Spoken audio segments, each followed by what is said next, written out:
Hi guys, this is Akira again, and yeah, today I want to talk about the 5th and the 6th show of the WWE Cruiserweight Classic. I just thought it would make more sense reviewing both shows together than just doing a review for 2 matches and for 3 matches, because, yeah, well. Anyway. Match number 1 on day 5 or show 5 was Gran Metalik versus Tajiri. And I think first of all, I think it's great that Gran Metalik won. Tajiri is a seasoned veteran, and yes, he's a well-known name, but I think it's important that you push the younger guys and that you put the focus on the younger guys, because they're going to be around quite some time, especially guys like Gran Metalik, who are talented enough that WWE should sign them anyways, whether they win or not. And yeah, this match, again, first of all, it showed that Tajiri can still go, and it showed that Gran Metalik is a great superstar. The match itself, it was about 11 minutes long, but yeah, they made a lot out of these 11 minutes. It had some great high-flying spots, it had some great technical stuff, and overall very good drama, and it was a highly suspenseful and thrilling match. So, great start for show number 5. The second match on day 5 was Kota Ibushi, whom, yeah, everybody who has watched some of my reviews involving New Japan Pro Wrestling or other stuff know that I'm a fan of Kota Ibushi. He's a great guy, he's a great high flyer, and yeah, if he's motivated, good seller and everything. He's the whole package in the Cruiserweight division, and his opponent was Cedric Alexander. And yeah, these two, some say it was a match of the year candidate. I wouldn't go that far, but it was an awesome match. Tons of great high-flying stuff by both. A lot of drama involved. And yeah, it was 15 minutes of two guys just going all out and giving them everything they've got. And yeah, it's without a doubt the best match of the Cruiserweight Classic this far. And yeah, I think more of this will follow. And both guys have proven that WWE, if they ever want to have a real Cruiserweight division, need those two guys. So, great match, best match thus far. And so, show 5, best show thus far, because 2 awesome matches. And yeah, well, it was really worth watching this show. Show 6 started with Jack Gallagher versus Akira Tozawa. And Tozawa, he's always been one of my secret favorites in Pro Wrestling Korea. His stint there was just plain awesome. In Dragon Gate USA, in Dragon Gate in general. And yeah, well, he's some sort of madman at times. And a little bit a lunatic. Jack Gallagher, great technician. Rather unique with his World of Sports style and very British style. And yeah, those two meshed pretty well together. Gallagher, of course, dominates when it comes to the technical wrestling, but Tozawa can stand his own.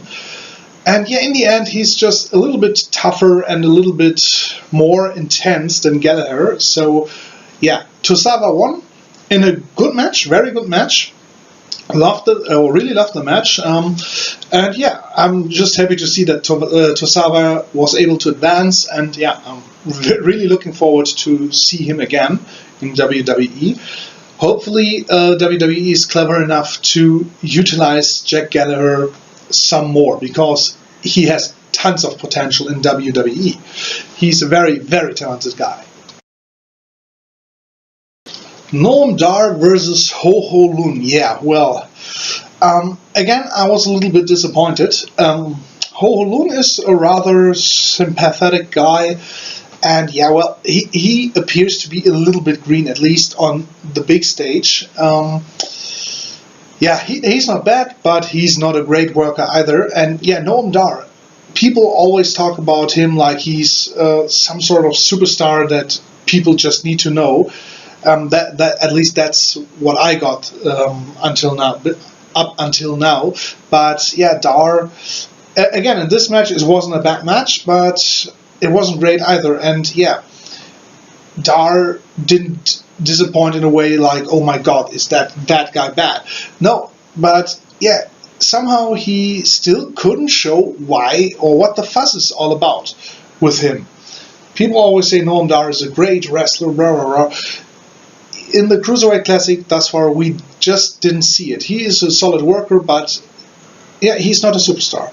At least that's the impression I got from these two matches. So, okay match, not bad, but not particularly good. And yeah, Noam Dar will need to prove that he really is a top star in this tournament. The third match on show 6 was Brian Kendrick versus Tony Nese. And yeah, well, with Brian Kendrick, there seems to be a little bit of a storyline here, and that's something this tournament needs too.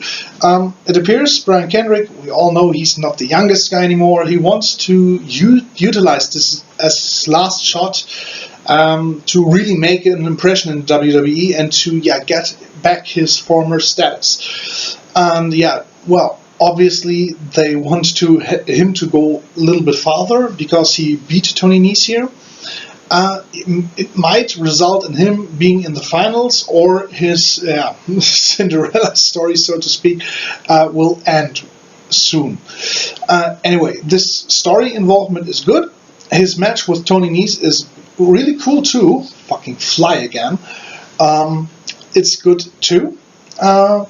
Not as strong as Gallagher versus Tozawa, but still cool match. And yeah, well, I'm a little bit disappointed that Tony Nese is already eliminated because, yeah, he's a young, talented guy, and Brian Kendrick is a veteran that's talented. So, thanks to the story, or due to the storyline, I'm not really mad, but, well, I hope we'll see more of Tony Nese in WWE, because we obviously will see a little bit more of Brian Kendrick. Still, good match to finish off the show. Day 6, not as strong as Day 5, but again, one of the best shows of the Cruiserweight Classic tournament thus far.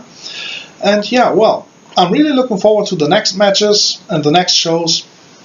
And yeah, well, tomorrow I'm gonna do a SummerSlam preview, and I would be happy if you, or I really would like it if you tuned in for that one too. There's a lot to discuss. Until then, you're a Sacrifice.